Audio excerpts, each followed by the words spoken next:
바닷바람이 창문 틈새로 스며들었습니다. 78세의 난이는 손녀들과 함께 앉아 조각볼을 꿰매고 있었지요. 작은 천 조각들이 바늘땀을 따라 하나씩 이어졌습니다. 할머니, 이 빨간 천은 뭐예요? 막내 손녀가 물었습니다. 난이는 잠시 손을 멈추고 그 천을 바라보았어요. 어린 시절 어머니가 입던 치마 자락이었습니다. 이건 할머니 어머니 것이란다. 난이는 조용히 말했습니다. 기억 속으로 돌아가는 길은 언제나 그 마을에서 시작되었어요.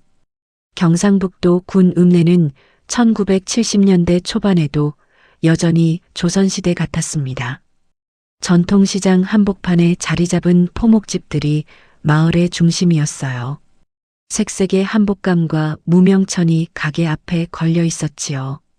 13세의 난이는 그 포목집 골목을 지나 학교로 향했습니다. 어머니 손에 이끌려 걷는 발걸음이 가벼웠어요. 난이야, 오늘도 열심히 공부하거라. 어머니 이분수는 딸의 어깨를 토닥였습니다. 초등학교 교사였던 어머니는 늘 단정한 한복 차림이었어요. 가난했지만 품위를 잃지 않으려 애썼지요. 네, 어머니. 난이는 고개를 끄덕였습니다. 책가방을 단단히 껴안고는 뒤돌아 손을 흔들었어요. 어머니의 미소가 따스했습니다. 집으로 돌아가는 길에 난이는 항상 같은 풍경을 마주했어요. 마을 어른들이 모여 앉아 담배를 피우는 모습이었지요. 면장, 파출소장, 은행장, 목사, 의사, 변호사, 농협조합장, 그리고 큰 땅을 가진 지주까지. 사람들은 그들을 송림회라고 불렀습니다. 아, 분순이 딸이구나. 면장이 난이를 보고 말했습니다. 다른 어른들도 고개를 끄덕였어요. 겉으로는 친근한 미소를 지었지만 난이는 왠지 모를 불편함을 느꼈습니다. 안녕하세요. 난이는 예의 바르게 인사했습니다. 그리고 빠른 걸음으로 그 자리를 지나쳤어요. 집에 도착하면 아버지가 기다리고 있었습니다. 이창수는 동네에서 손꼽히는 목수였어요. 거친 손으로 나무를 다듬어 아름다운 가구를 만들어냈지요. 우리 딸 왔구나. 아버지는 대패질을 멈추고 난이를 맞았습니다. 톱밥 냄새와 나무 향기가 작업장에 가득했어요. 저녁 식탁에서 가족은 하루 이야기를 나누었습니다. 어머니는 학교 소식을, 아버지는 일터 이야기를 들려주었어요. 난이는 오늘 배운 것들을 차근차근 말했습니다. 체면보다 진실이 중요하단다. 어머니가 갑자기 말했습니다. 난이는 고개를 들어 어머니를 바라보았어요. 무슨 말씀이세요? 세상에는 겉과 속이 다른 사람들이 많단다. 특히 권력을 가진 사람들은 더욱 그렇지. 너는 반드시 공부해야 한다. 그래야 진실을 볼 수 있어. 어머니의 목소리에는 간절함이 담겨 있었습니다. 아버지도 심각한 표정으로 고개를 끄덕였어요. 왜 그런 말씀을 하세요? 난이가 물었습니다. 어머니와 아버지는 잠시 눈을 마주쳤어요. 그들 사이에 무언의 대화가 오갔습니다. 그냥 엄마 생각이란다. 어머니는 미소를 지으며 말을 흐렸습니다. 하지만 난이는 느꼈어요. 어머니의 미소 뒤에 숨겨진 걱정을 말이에요. 밤이 깊어갈수록 마을은 조용해졌습니다. 난이는 작은 방에서 책을 읽었어요. 촛불 아래서 글자들이 춤을 췄지요. 바느질 상자 옆에는 어머니가 만들어준 작은 인형이 있었습니다. 창밖으로 송림의 사람들이 지나가는 모습이 보였어요. 그들은 낮과 다른 표정을 하고 있었지요. 술에 취한 듯 비틀거리며 큰 소리로 웃고 있었습니다. 난이는 커튼을 살짝 당겼습니다. 가슴 한구석이 차가워지는 느낌이었어요. 어머니의 말이 떠올랐지요. 그날 밤 난이는 이상한 꿈을 꾸었습니다. 검은 그림자들이 마을을 덮고 사람들이 하나둘 사라지는 꿈이었어요. 깨어났을 때 온몸이 차갑게 식어 있었지요. 그때는 몰랐어요. 현재의 난이가 손녀들에게 말했습니다. 바늘을 천에 꽂으며 천천히 이어갔어요. 무엇이 우리를 기다리고 있는지 말이에요. 손녀들은 조용히 할머니의 이야기를 들었습니다. 창밖으로는 여전히 바닷바람이 불어오고 있었어요. 조각보 위에 빨간 천이 바람에 살짝 흔들렸지요. 난이는 그 천을 어루만졌습니다. 어머니의 온기가 아직도 남아있는 것 같았어요. 그리고 알고 있었지요. 이 이야기는 이제 시작일 뿐이라는 것을. 마을의 그림자가 길어지기 시작한 그해 봄의 일이었습니다. 어머니의 기침 소리가 밤새 멈추지 않았습니다. 난이는 눈을 뜬 채로 누워 있었어요. 벽 너머에서 들리는 거친 소리에 가슴이 조였지요. 으흑, 흑. 기침과 함께 고통스러운 신음이 섞여 나왔습니다. 난이는 조용히 일어나 어머니 방 앞으로 갔어요. 문틈으로 작은 목소리가 들렸지요. 여보, 병원에. 돈이 어디 있어? 조금만 더 버텨보자. 아버지의 목소리가 떨리고 있었습니다. 난이는 문고리에 손을 올렸다가 천천히 내렸어요. 들어가고 싶었지만 발걸음이 떨어지지 않았지요. 새벽이 되어서야 기침 소리가 멈췄습니다. 난이는 그제야 잠들 수 있었어요. 분순 씨가 많이 아프신가 보네. 포목집 아주머니가 걱정스러운 표정으로 말했습니다. 난이는 어머니가 부탁한 심부름을 하러 나왔었어요. 괜찮아지실 거예요. 난이는 애써 밝게 대답했습니다. 하지만 마음 한구석은 불안했어요. 어머니의 얼굴이 날마다 야위어가고 있었거든요. 우리 난이 참 의젓하구나. 아주머니는 천을 정성스럽게 포장해 주었습니다. 그런데 그때였어요. 송림의 사람들이 가게 앞을 지나갔지요. 아, 난이구나. 면장이 멈춰 섰습니다. 다른 사람들도 함께 서서 난이를 내려다보았어요. 어머니는 어떠시냐? 괜찮으세요. 난이는 작게 대답했습니다. 면장의 시선이 부담스러웠어요. 아픈 사람은 좋은 곳에서 요양을 해야 하는데. 의사가 끼어들었습니다. 다른 사람들이 고개를 끄덕였어요. 그런 일은 저희가 알아서. 아이가 뭘 안다고 그래? 변호사가 웃으며 말했습니다. 그 웃음이 난이에게는 차갑게 느껴졌어요. 난이는 천꾸러미를 꼭 안고 집으로 향했습니다. 뒤에서 어른들의 웃음소리가 들렸지요. 일주일 후 어머니는 결국 쓰러지고 말았습니다. 분순아. 아버지의 절규가 집안을 울렸어요. 난이는 어머니를 부축하며 울음을 참았습니다. 괜찮아, 괜찮을 거야. 어머니는 가쁜 숨 사이로 말했습니다. 손이 차갑게 식어가고 있었어요. 병원으로 급히 옮겼지만 때는 이미 늦었습니다. 폐결핵이 너무 깊이 진행된 상태였어요. 더 빨리 오셨어야. 의사는 고개를 저었습니다. 아버지는 벽에 기대서서 고개를 떨구었어요. 어머니는 마지막 순간까지 난이의 손을 잡고 있었습니다. 난이야, 공부해라. 진실을 놓치지 마라. 어머니의 마지막 말이었습니다. 난이는 목이 메어 대답할 수 없었어요. 장례식 날이었습니다. 온 마을 사람들이 찾아왔어요. 송림의 사람들도 모두 참석했지요. 유가족들은 많이 힘드실 텐데. 면장이 아버지에게 말했습니다. 아버지는 술에 취한 채 고개만 끄덕였어요. 아이는 어른이 돌봐야지. 그렇습니다. 혼자 두면 안 되지요. 어른들이 하나둘 말을 보탰습니다. 난이는 그들의 시선을 피해 구석에 앉아 있었어요. 할아버지 댁에서 맡으시는 게 어떨까요? 목사가 제안했습니다.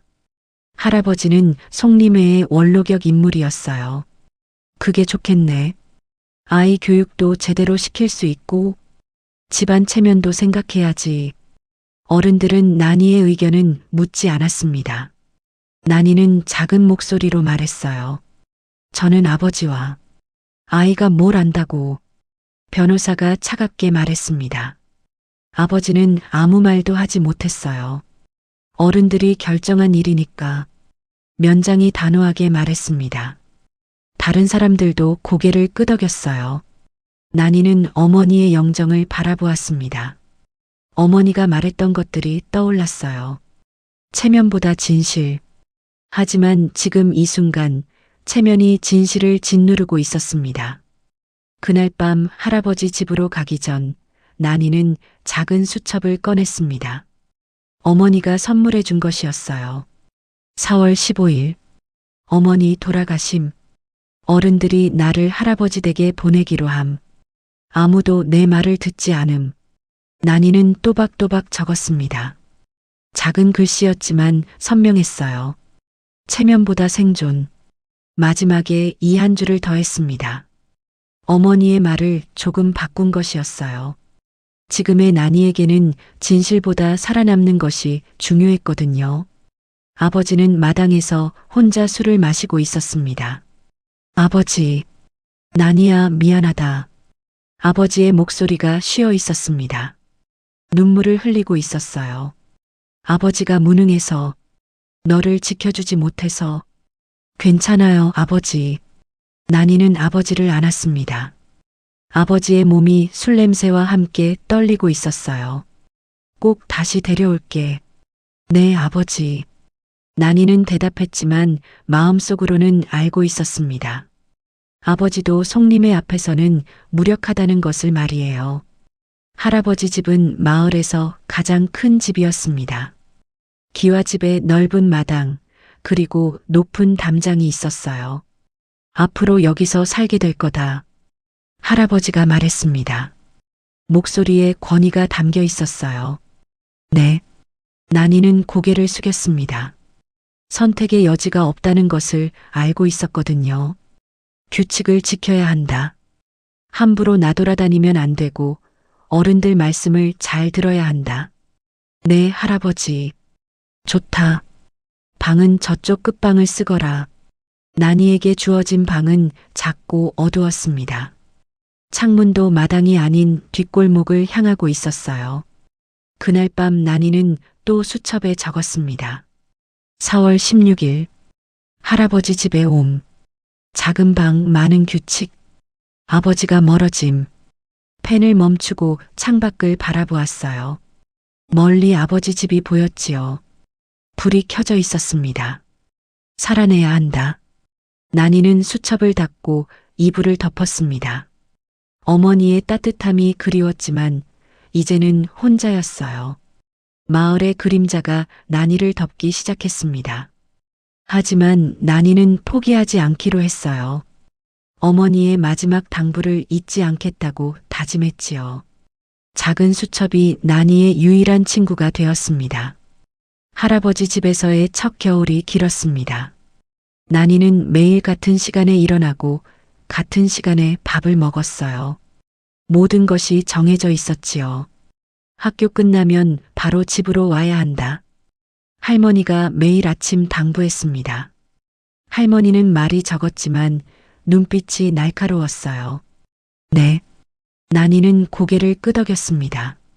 다른 선택은 없었거든요. 학교에서 집으로 오는 길에 난이는 아버지 집 앞을 지나갔어요. 하지만 들어가지는 못했습니다. 할아버지가 금했거든요. 아버지. 난이는 멀리서 아버지를 바라만 봤습니다.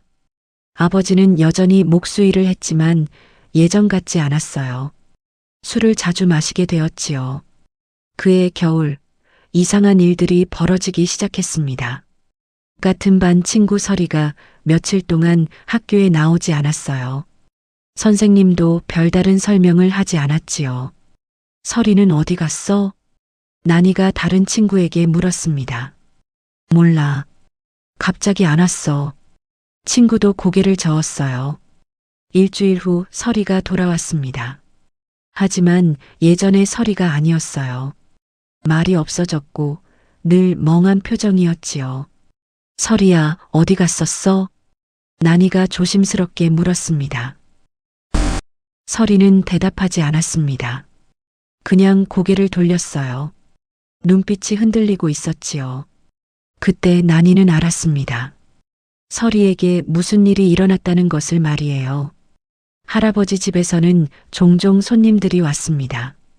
송림의 사람들이었어요. 그들은 큰 방에 모여서 이야기를 나누곤 했지요. 난이는 방에 들어가 있거라. 할아버지가 말할 때마다 난이는 작은 방으로 피해야 했습니다. 하지만 소리는 들렸어요. 웃음소리와 술잔 부딪히는 소리, 그리고 낮은 목소리들이 말이에요. 요즘 젊은 것들이 말을 안 듣지. 단단히 교육을 시켜야 해. 그래야 버릇을 고치지. 난이는 이불을 머리까지 덮었습니다. 하지만 소리는 계속 들렸어요. 어느 날 밤 난이는 화장실에 가려다가 문득 멈췄습니다. 할아버지 서재에서 불빛이 새어나오고 있었어요. 호기심이 생겼습니다. 난이는 조용히 다가가서 문틈으로 들여다보았어요. 할아버지가 무언가를 정리하고 있었습니다. 서류들과 사진들이 책상 위에 널려 있었어요. 이것들은 안전한 곳에. 할아버지가 혼잣말을 했습니다. 그리고 서랍을 열어 무언가를 넣었어요. 난이는 숨을 죽이고 지켜봤습니다. 사진 중 하나가 바닥에 떨어졌어요. 할아버지가 줍는 순간 난이는 그 사진을 보았지요. 여자의 사진이었습니다. 어린 여자의 모습이었어요. 가슴이 철렁했습니다. 난이는 조용히 자리를 떠났어요. 다음 날부터 난이는 할아버지를 다른 눈으로 보기 시작했습니다. 그리고 송림의 사람들도 마찬가지였어요. 우리 난이 많이 컸네. 면장이 난이를 보며 말했습니다. 시선이 불편했어요. 공부는 잘하고? 네. 난이는 짧게 대답했습니다. 빨리 그 자리를 떠나고 싶었어요. 착한 아이구나. 변호사가 웃었습니다. 그 웃음이 소름 끼쳤어요. 그날 밤 난이는 다시 서재 근처로 갔습니다. 이번에는 문이 열려 있었어요. 할아버지는 없었지요. 난이는 조심스럽게 들어갔습니다. 심장이 빨리 뛰었어요. 서랍을 열어보았습니다. 여러 서류들이 들어 있었어요. 토지 관련 서류, 동거래 내역, 그리고 사진들이 있었습니다. 여러 여자들의 사진이었어요. 어린 여자들도 있었지요. 난이는 손이 떨렸습니다. 이것들이 무엇을 의미하는지 완전히 이해할 수는 없었지만 나쁜 것이라는 건 알았어요. 거기서 뭐 하는 거냐?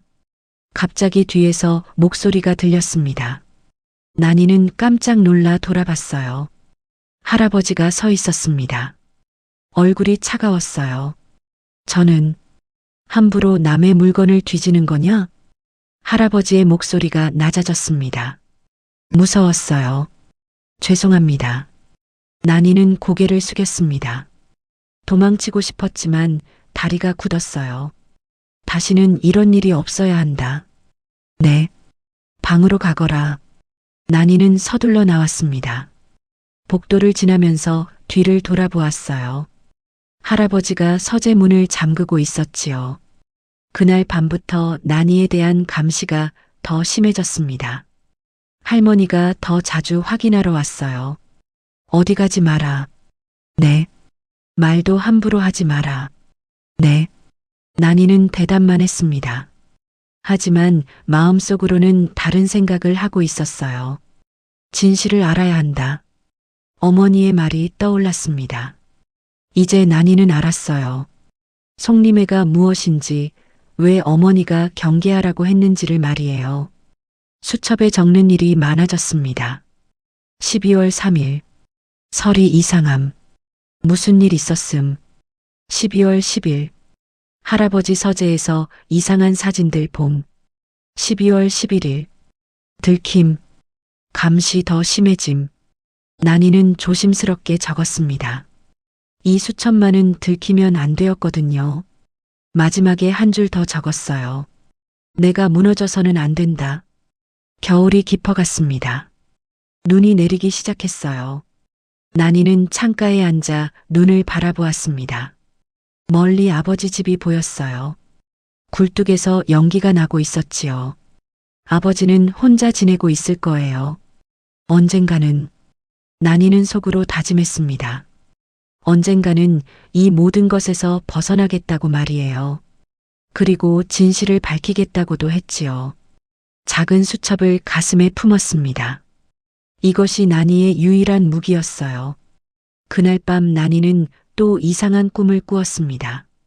하지만 이번에는 다른 꿈이었어요. 어머니가 나타나서 말했습니다. 나니야, 포기하지 마라. 어머니, 내가 해야 할 일이 있단다. 어머니의 목소리가 따뜻했습니다. 나니는 울었어요. 무서워요, 어머니. 괜찮다. 너는 강한 아이야. 꿈에서 깨어났을 때 나니의 눈에는 눈물이 맺혀 있었습니다. 하지만 마음은 조금 더 단단해져 있었어요. 창밖으로 새벽이 오고 있었습니다. 긴 겨울밤이 지나가고 있었지요. 나니는 수첩을 다시 꺼냈습니다. 12월 15일. 꿈에서 어머니를 봄. 포기하지 말라고 하심. 그리고 마지막에 이렇게 적었어요. 나는 단순한 피해자가 아니다. 나는 증인이다. 작은 글씨였지만 힘이 있었습니다. 나니는 이제 알았어요. 자신이 무엇을 해야 하는지를 말이에요. 봄이 오고 있었습니다. 할아버지가 갑자기 발표했어요. 나니를 수도원 부속 학원에 보내겠다. 할머니가 놀란 표정을 지었습니다. 왜 갑자기요? 교육을 제대로 시켜야지. 할아버지의 목소리는 단호했어요. 하지만 나니는 알았습니다. 자신을 더 멀리 보내려는 것이라는 걸 말이에요. 언제 가나요? 나니가 조심스럽게 물었습니다. 다음 주부터다. 나니는 고개를 끄덕였습니다. 사실 마음 한구석이 안도되었어요. 이 집에서 벗어날 수 있었거든요. 수도원 부속 학원은 산 중턱에 있었습니다. 고요하고 평화로운 곳이었어요. 안녕, 나니야. 수녀 마리아가 따뜻하게 맞아주었습니다. 나니보다 10살 정도 많아 보였어요. 안녕하세요. 나니는 인사했습니다. 오랜만에 만나는 따뜻한 사람이었어요. 힘들었지? 수녀 마리아의 눈빛이 온화했습니다. 나니는 가슴이 뭉클했어요. 괜찮습니다. 괜찮지 않아도 돼. 여기서는 솔직해도 되거든. 나니의 눈에 눈물이 맺혔습니다. 오랜만에 듣는 따뜻한 말이었어요. 기숙사 방은 작지만 깨끗했습니다. 창밖으로 산과 하늘이 보였어요. 그날 밤 나니는 수첩을 꺼냈습니다. 3월 22일. 수도원 학원에 옴. 수녀 마리아를 만남. 오래간만에 따뜻한 사람. 펜을 멈추고 창밖을 바라보았어요. 별이 많이 보였습니다. 여기서는 솔직해도 된다고 하심. 나니는 이 한 줄을 더 적었습니다. 그리고 처음으로 미소를 지었어요. 수업이 시작되었습니다. 일반 과목 외에 성경 공부와 봉사 활동도 있었어요. 너희들은 모두 소중한 존재란다. 수녀 마리아가 말했습니다. 아이들은 고개를 끄덕였어요. 힘든 일이 있어도 포기하지 마라. 반드시 길은 있거든. 나니는 이 말이 자신에게 하는 말 같았습니다. 점심시간에 수녀 마리아가 나니를 불렀어요. 산책하자. 둘은 조용한 길을 걸었습니다. 새소리만 들렸어요. 무슨 일이 있었니? 수녀 마리아가 물었습니다. 나니는 망설였어요. 말하기 힘들면 천천히 해도 돼. 저는 나니의 목소리가 떨렸습니다. 무서웠어요. 무엇이? 어른들이, 할아버지 집에 오는 사람들이. 나니는 조금씩 이야기를 했습니다. 송림회에 대한 것, 서재에서 본 것들, 서리의 변화를 말이에요. 수녀 마리아는 조용히 들었습니다. 때로는 나니의 손을 잡아주었어요. 내 잘못이 아니야. 수녀 마리아가 말했습니다. 내가 잘못한 건 하나도 없어. 나니는 울기 시작했습니다. 오랫동안 참았던 눈물이었어요. 무서웠어요. 정말 무서웠어요. 이제 괜찮다. 여기서는 안전하거든. 그날 이후 나니는 조금씩 변하기 시작했습니다. 수업에 집중했어요. 특히 국어와 역사를 좋아했습니다. 나니는 글을 잘 쓰는구나. 선생님이 칭찬했습니다. 나니는 부끄러워했어요. 더 열심히 해보렴. 네, 선생님. 도서관에서 책을 많이 읽었습니다. 법에 관한 책도 있었어요. 어려웠지만 이해하려고 애썼지요. 어느 날 수녀 마리아가 나니를 불렀습니다. 내 오빠를 소개해 줄게. 오빠요? 응.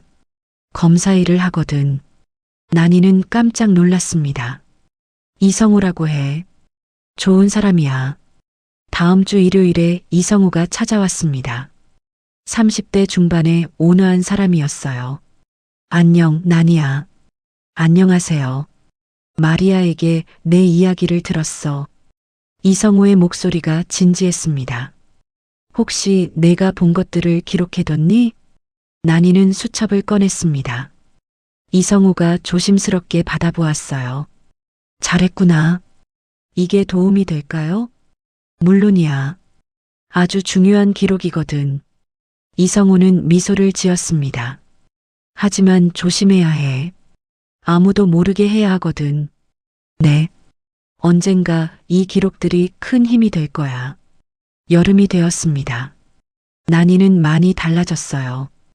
키도 자랐고 마음도 단단해졌습니다. 공부에 더욱 열중했어요. 대학에 가고 싶어요. 나니가 수녀 마리아에게 말했습니다. 좋은 생각이야. 법학과에 가고 싶어요. 수녀 마리아는 놀라지 않았습니다. 오히려 고개를 끄덕였어요. 그래야 진실을 밝힐 수 있겠구나. 네. 나니의 눈빛이 달라져 있었습니다. 예전의 무서움은 사라지고 의지가 생겼어요. 가을에 할아버지가 면회를 왔습니다. 공부는 잘하고 있느냐? 네. 나니는 담담하게 대답했습니다. 예전처럼 위축되지 않았어요. 좋다. 계속 열심히 하거라. 할아버지는 뭔가 다른 것을 눈치챘는지 의외로 빨리 돌아갔습니다. 그날 밤 나니는 수첩에 적었어요. 10월 15일. 할아버지 면회. 나는 더 이상 예전의 내가 아님. 겨울이 다시 왔습니다. 하지만 이번 겨울은 달랐어요. 나니야, 좋은 소식이 있어. 수녀 마리아가 말했습니다. 이성우 오빠가 송림의 사람들을 조사하기 시작했어. 나니의 가슴이 뛰었습니다. 정말요? 내 기록들이 큰 도움이 됐어. 그럼 이제 시간이 좀 걸리겠지만 반드시 진실이 밝혀질 거야. 나니는 눈물이 났습니다. 이번에는 기쁨의 눈물이었어요. 그의 겨울밤 나니는 창가에 앉아 별을 바라보았습니다. 멀리 할아버지 집이 있는 마을이 보였어요. 하지만 더 이상 무섭지 않았습니다. 수첩을 꺼내서 마지막 페이지에 적었어요. 12월 31일. 올해의 마지막 날. 나는 살아남았고 이제 싸울 준비가 되었다. 그리고 한 줄 더 적었습니다. 어머니, 약속을 지키겠어요. 진실을 놓치지 않겠어요. 새해 첫날 아침이었습니다. 나니야, 새해 복 많이 받아. 수녀 마리아가 미소 지으며 말했습니다. 수녀님도 새해 복 많이 받으세요. 나니도 환하게 웃었습니다. 진짜 웃음이었어요. 올해는 어떤 계획이 있니? 열심히 공부해서 대학에 갈 거예요. 그리고 정의를 실현할 거예요. 나니의 목소리에 힘이 있었습니다. 수녀 마리아는 고개를 끄덕였어요. 그래, 넌 할 수 있어. 창밖으로 해가 떠오르고 있었습니다. 새로운 시작이었어요. 나니는 이제 알았습니다. 자신이 무엇을 해야 하는지, 어떻게 살아야 하는지를 말이에요. 상처는 아직 있었지만 더 이상 그것에 굴복하지 않았습니다. 오히려 그것을 힘으로 바꿀 수 있다는 것을 깨달았어요. 바느질처럼 하나하나 이어나가면 언젠가는 아름다운 무늬가 될 것이라는 희망을 품었습니다. 10년이 흘렀습니다. 난이는 서울대학교 법학과를 졸업하고 검사가 되었어요. 이성우와 함께 일하며 많은 사건들을 해결했지요. 송림회의 비밀들이 하나둘 드러나기 시작했습니다. 파출소장은 뇌물수수로 구속되었어요. 은행장은 불법 대출 사건으로 파면되었지요. 목사는 신도들에 대한 범죄로 교회에서 쫓겨났습니다. 면장과 조합장도 토지 매입 비리로 몰락했어요. 정의는 늦더라도 반드시 온다. 이성우가 말했습니다. 난이는 고개를 끄덕였어요. 네, 그렇습니다. 하지만 난이는 복수보다 다른 것에 관심이 있었습니다. 사회적 약자들을 돕는 일이었어요. 할아버지가 병에 걸렸다는 소식이 들렸습니다. 난이는 오랜만에 고향 마을을 찾았어요. 변한 것도 많았고 그대로인 것도 많았지요. 병원에 누워있는 할아버지는 많이 늙어 있었습니다. 난이구나. 할아버지의 목소리가 약했어요. 안녕하세요, 할아버지. 난이는 담담하게 인사했습니다. 예전의 두려움은 없었어요. 넌 결국 우리를 무너뜨렸구나. 할아버지가 쓴웃음을 지었습니다. 저는 제 삶을 되찾았을 뿐입니다. 난이의 목소리에는 원망이 없었어요. 오히려 평온했지요. 복수였느냐? 아니요. 정이었습니다. 할아버지는 잠시 난이를 바라보았습니다. 그래, 너는 달랐구나. 할아버지도 달랐을 수 있었을 텐데요. 난이가 조용히 말했습니다. 선택이 사람을 만드는 것 같아요. 할아버지는 더 이상 말하지 않았습니다. 며칠 후 세상을 떠났어요.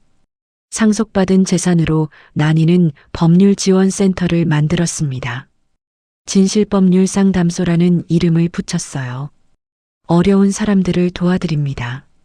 간판 아래 작은 글씨로 적혀 있었지요. 첫 방문자는 설이었습니다. 난이야. 설이는 여전히 조심스러워했어요. 하지만 예전보다는 밝아 보였지요. 설이야, 오랜만이야. 도와줄 수 있을까? 물론이야. 난이는 설이를 꼭 안았습니다. 둘 다 울었어요. 우리 다 살아남았네. 그래, 살아남았어. 몇 년 후 난이는 결혼했습니다. 남편 정민수는 같은 법무부에서 일하는 동료였어요. 따뜻하고 이해심이 많은 사람이었지요. 과거를 다 이야기해도 될까요? 난이가 결혼 전에 물었습니다. 당연하지. 그 모든 게 지금의 당신을 만든 거잖아요. 정민수가 미소 지으며 답했어요. 고마워요. 고마워할 건 제가 더 많아요. 당신 덕분에 진짜 정의가 뭔지 알게 됐거든요. 딸 루시를 입양했습니다. 루시도 어려운 환경에서 자란 아이였어요. 난이와 비슷한 상처를 가지고 있었지요. 엄마가 될 수 있을까? 난이가 민수에게 물었습니다. 당신이 받았던 사랑을 나누어 주면 되는 거 아닐까? 사랑을 받았다고요? 어머니의 사랑, 수녀님의 사랑, 이성우 검사님의 사랑. 그 모든 것들이 당신을 지금까지 이끌어온 거잖아요. 난이는 고개를 끄덕였습니다. 그제야 깨달았어요. 자신이 얼마나 많은 사랑을 받아왔는지를 말이에요. 루시는 밝고 똑똑한 아이로 자랐습니다. 엄마, 이 빨간 천은 뭐야? 어느 날 루시가 물었습니다. 난이가 조각볼을 만들고 있을 때였어요. 할머니의 치마 자락이란다. 예뻐. 그래, 예쁘지? 난이는 루시와 함께 조각볼을 만들었습니다. 작은 손이 서툴렀지만 정성스러웠어요. 왜 조각볼을 만들어? 상처들을 이어 붙이는 거야. 상처를? 응. 상처도 이어 붙이면 아름다운 무늬가 되거든. 루시는 고개를 끄덕였습니다. 시간이 더 흘렀습니다. 난이는 78세가 되었어요. 루시도 결혼해서 두 딸을 낳았지요. 바닷가 작은 집에서 손녀들과 함께 살았습니다. 정민수는 5년 전에 세상을 떠났어요. 평안한 임종이었지요. 할머니, 이야기 더 해줘. 막내 손녀가 조르왔습니다. 그래, 좀 더 해주자. 난이는 조각보를 손에 들고 계속했어요. 그 후로 어떻게 되었어요? 큰 손녀가 물었습니다. 할머니는 많은 사람들을 도왔단다. 아버지도 다시 만났지. 아버지도요? 응. 할아버지가 돌아가신 후에 다시 만났어. 많이 변해 있었지만 여전히 할머니를 사랑해 주셨지. 나니의 목소리가 따뜻했습니다. 미안하다고, 지켜주지 못해서 미안하다고 하시더라. 뭐라고 대답하셨어요? 괜찮다고, 모든 게 할머니를 지금의 할머니로 만들어준 거라고 했단다. 해가 저물고 있었습니다. 손녀들은 할머니 무릎에 기대어 잠들었어요. 나니는 조각보를 덮어주었지요. 창밖으로 바다가 보였습니다. 파도 소리가 들려왔어요. 나니는 작은 수첩을 꺼냈습니다. 오래된 수첩이었지요. 마지막 페이지에 적었습니다. 오늘도 무사히 하루를 마칩니다. 손녀들이 건강하고 루시가 행복하고 저도 평안합니다. 그리고 한 줄 더 적었어요. 어머니, 약속을 지켰습니다. 진실을 놓치지 않았고 잘 살아냈습니다. 그날 밤 꿈에서 어머니를 만났습니다. 잘했구나, 우리 딸. 어머니가 미소 지으며 말했어요. 어머니, 고생 많았지? 아니에요. 행복했어요. 그래, 너는 행복하게 살았구나. 어머니가 나니를 안아주었습니다. 따뜻했어요. 이제 쉬어도 되지? 응, 이제 쉬어도 돼. 아침이 되었습니다. 나니는 손녀들과 함께 조각보를 펼쳐놓았어요. 할머니, 이거 정말 예쁘다. 그렇지? 하나하나는 작고 상처받은 천조각들이었는데 이어 붙이니까 이렇게 예뻐졌네. 맞아. 그게 바로 삶이란다. 나니는 손녀들을 바라보았습니다. 너희도 살다 보면 상처받을 때가 있을 거야. 그럼 어떻게 해요? 포기하지 말고 이어붙여. 혼자서 힘들면 도움을 청하고. 네, 할머니. 그럼 언젠가는 아름다운 무늬가 될 거야. 오후에 루시가 찾아왔습니다. 어머니, 어떠세요? 좋다. 너는? 저도 좋아요. 어머니 덕분에. 루시가 나니의 손을 잡았어요. 고마워요, 어머니. 내가 더 고맙지. 너 덕분에 진짜 엄마가 될 수 있었어. 사랑해요. 나도 사랑한다. 저녁 식사 후 온 가족이 거실에 모였습니다. 나니는 조각보를 들고 마지막 이야기를 했어요. 할머니가 배운 가장 중요한 것은 이거란다. 뭐예요? 살아내는 것이 최고의 복수라는 거야. 손녀들이 고개를 끄덕였어요. 그리고 혼자서는 할 수 없어. 기록하고, 기억하고, 연대해야 해. 연대요? 함께 하는 거야. 서로 도우면서 살아가는 거지. 나니는 조각보를 접었습니다. 이 조각보처럼 말이야. 그날 밤 나니는 바다를 바라보며 생각했습니다. 긴 여행이었어요. 때로는 절망적이었고, 때로는 희망적이었지요. 하지만 포기하지 않았습니다. 어머니의 말을 잊지 않았어요. 체면보다 진실. 그 진실을 찾아가는 길에서 만난 모든 사람들이 소중했습니다. 수녀 마리아, 이성호, 정민수, 루시, 그리고 손녀들까지 말이에요. 고맙습니다. 나니는 하늘을 향해 속삭였습니다. 바람이 불어왔어요. 따뜻한 바람이었지요. 조각보가 살랑거렸습니다. 마치 살아있는 것처럼 말이에요. 상처는 지워지지 않지만 이어붙이면 새로운 무늬가 된다는 것을 나니는 평생에 걸쳐 증명했습니다. 그것이 나니가 세상에 남긴 가장 아름다운 메시지였어요.